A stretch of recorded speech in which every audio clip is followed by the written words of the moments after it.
जीवन में कितनी भी मुश्किलें क्यों ना आए, इंसान अगर सब्र से काम ले और अपनी मेहनत पर भरोसा रखे तो एक न एक दिन उसे कामयाबी जरूर मिलती है। ऐसा ही कुछ इनके साथ भी हुआ। 12 साल की उम्र में शादी हो गई। शादी के बाद ससुराल में मारपीट और यातनाएं झेली, फिर भी आगे चलकर कामयाबी हासिल की। आज ये करोड़ों के कारोबार की मालकिन है। चलिए आज बात करते हैं कल्पना सरोज के बारे में। महाराष्ट्र के अकोला के छोटे से गाँव में जन्मी कल्पना सरोज एक बेहद गरीब परिवार से आती है। उनके घर में खर्चा चलाने में बहुत मुश्किलें होती थी। कल्पना को बचपन से पढ़ाई का बहुत शौक था, लेकिन अपने घर की खस्ता हालत के चलते वो बड़े स्कूल में एडमिशन नहीं ले सकी। इसलिए उन्होंने गांव के सरकारी स्कूल में पढ़ना शुरू कर दिया, लेकिन दलित होने की वजह से स्कूल के बच्चे उन्हें चिढ़ाया करते थे। इस वजह से उन्होंने स्कूल जाना ही बंद कर दिया। वहीं 12 साल की उम्र में कल्पना की शादी कर दी गई। कल्पना की शादी 10 साल बड़े लड़के से की गई। शादी के बाद वो मुंबई के झुग्गी में रहने लगी थी, लेकिन पति छोटी छोटी बातों पर लड़ाई करता था और उन्हें पीटता था। घरेलू हिंसा की वजह से कल्पना पूरी तरह से टूट चुकी थी। शादी के महज 6 महीने ही हुए थे।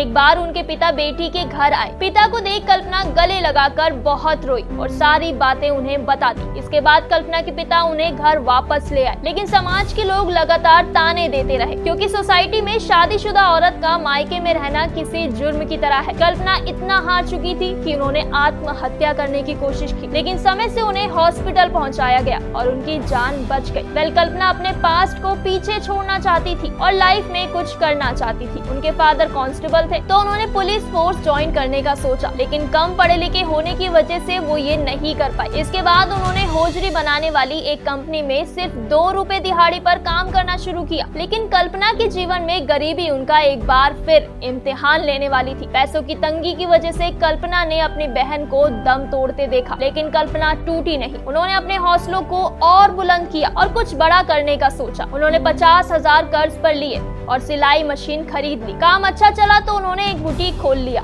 इसके बाद महज 22 साल की उम्र में कल्पना ने फर्नीचर का बिजनेस भी शुरू किया और साथ ही एक स्टील के बिजनेसमैन के साथ दूसरी शादी की। उनसे उन्हें एक बेटा और बेटी हुए, लेकिन 1989 में पति का निधन हो गया। लेकिन तब तक कल्पना अपने पैरों पर खड़ी हो चुकी थी। आज कल्पना न सिर्फ कमानी स्टील्स बल्कि बिल्डर्स एंड डेवलपर्स और KS क्रिएशन जैसी कई कंपनियों की मालकिन है। साथ ही वो एक सोशल वर्कर भी हैं। उन्हें पद्मश्री और राजीव गांधी रत्न के साथ कई दूसरे अवार्ड से भी नवाजा जा चुका है। वेल दोस्तों, ये थी कहानी कल्पना के बुलंद हौसलों की। ऐसी ही इंस्पिरेशनल स्टोरीज देखने के लिए यूथ आइकन ऑफ इंडिया को फॉलो करें।